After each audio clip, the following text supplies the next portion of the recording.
Did you know that the first regulation to protect local wine and ensure its authenticity dates back to ancient Greece?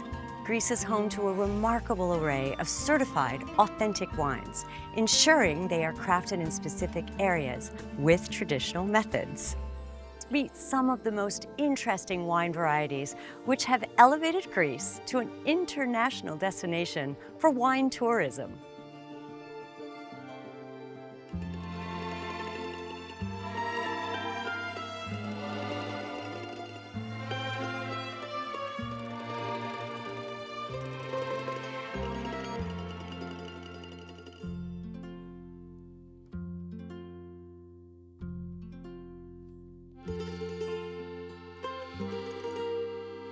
Λίγα χιλιόμετρα έξω από την Αττική βρίσκεται η Βιωτία, μια παιδινή και πολύ έφορη περιοχή με κρύους χειμώνες και ζεστά καλοκαίρια.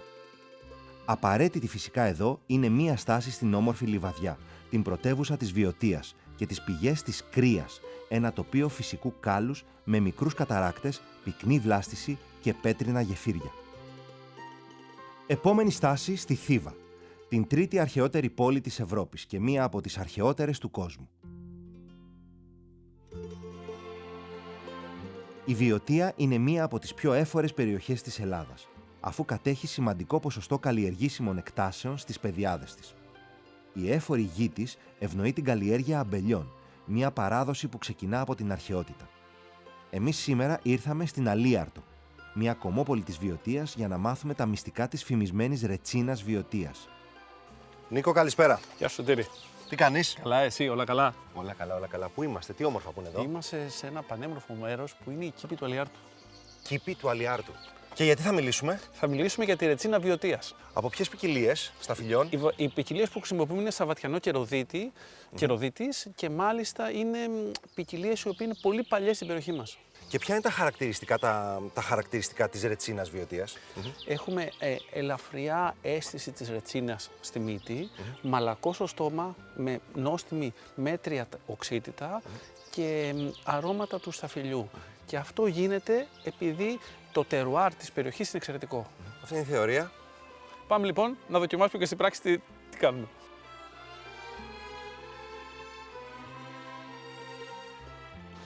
Υγεία.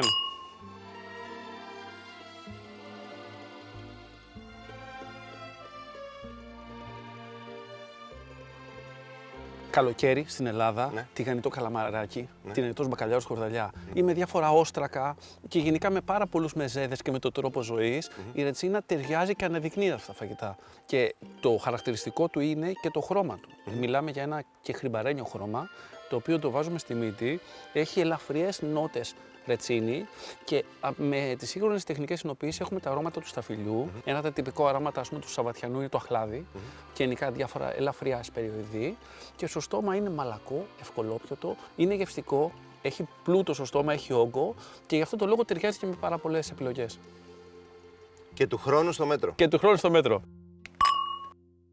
Είπαμε με τον Νίκο για τα γευστικά χαρακτηριστικά της ρετσίνας και για ποιο λόγο αξίζει να διασωθεί. Πάμε να δούμε πώς χρησιμοποιούμε τη ρετσίνα στη μαγειρική. Γεια σου, Κατερίνα.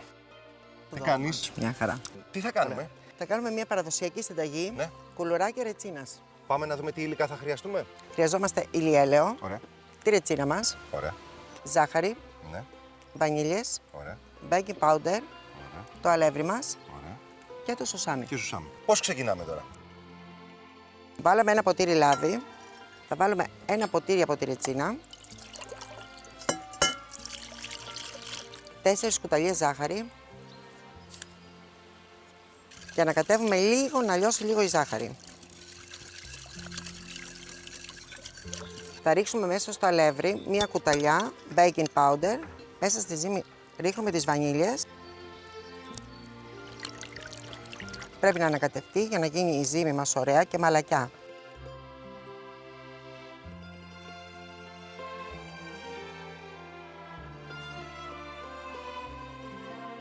Είμαστε έτοιμοι και αφήνουμε τη ζύμη να ξεκουραστεί μισή ωρίτσα. Τέλεια.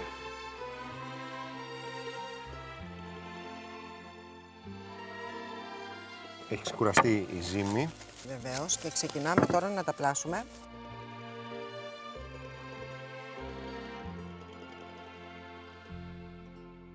Τα βουτάμε λίγο στο σουσάμι.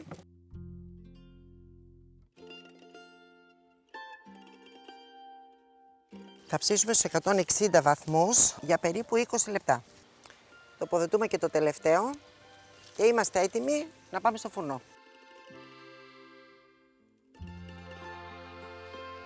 Τα κουλουράκια μας είναι έτοιμα. Είναι έτοιμα, μυρίζουν υπέροχα.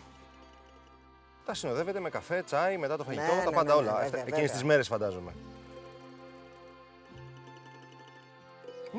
Δεν είναι πολύ γλυκά, είναι 5 ανόστιμα. Εγώ πιστεύω ότι και με τυράκι πάνε αυτά μαζί. Πού αλλού χρησιμοποιείτε τη ρετσίνα?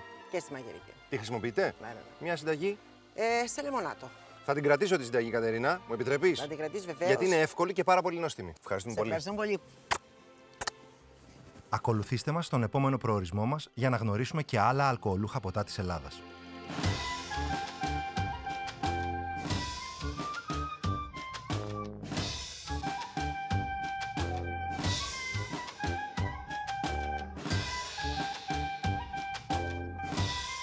Ο Τύρναβος είναι μια μικρή πόλη της Θεσσαλίας που απέχει μόλις 17 χιλιόμετρα από τη Λάρισα. Είναι χτισμένο στην αριστερή όχθη του Τιταρίσιου ποταμού και περιτριγυρισμένος από καταπράσινους αγρούς και αμπελώνες. Παλιά παραδοσιακά σπίτια, ιστορικές εκκλησίες, όπως ο Ιερός Ναός της Παναγίας της Φανερωμένης, αλλά και τα Οθωμανικά φυλάκια ή καζάρμες, όπως λέγονταν παλιά, είναι μερικά από τα αξιοθέατα που μπορεί να θαυμάσει κανείς στην πόλη. Όμως η αληθινή καρδιά του Τυρνάβου χτυπά στα καφενεία και τα τσιπουράδικα, εκεί που το τσίπουρο Τυρνάβου ρέει άφθονο. Το προστατευόμενης γεωγραφικής ένδειξης τσίπουρο Τυρνάβου είναι σύμβολο παράδοσης, φιλοξενίας και γεύσης. Η διαδικασία παραγωγής του είναι μια ιεροτελεστία. Από την επιλογή των σταφυλιών έως την απόσταξη, κάθε στάδιο γίνεται με φροντίδα και μεράκι, διασφαλίζοντας έτσι την υψηλή του ποιότητα και την καθαρή αυθεντική του γεύση.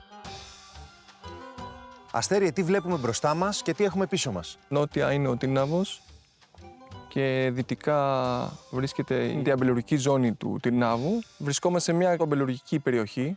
Διάσημη πλέον είναι για το σταφύλι της Σαν Μοσχάτο Τυρνάβου. Ποιος ο ρόλος του τσίπουρου για τον Τύρναβο? Το τσίπουρο ήταν μια διαδικασία που ήταν μέσα στην κουλτούρα και την καθημερινότητα των ανθρώπων. Θα βάλουμε? Φυσικά.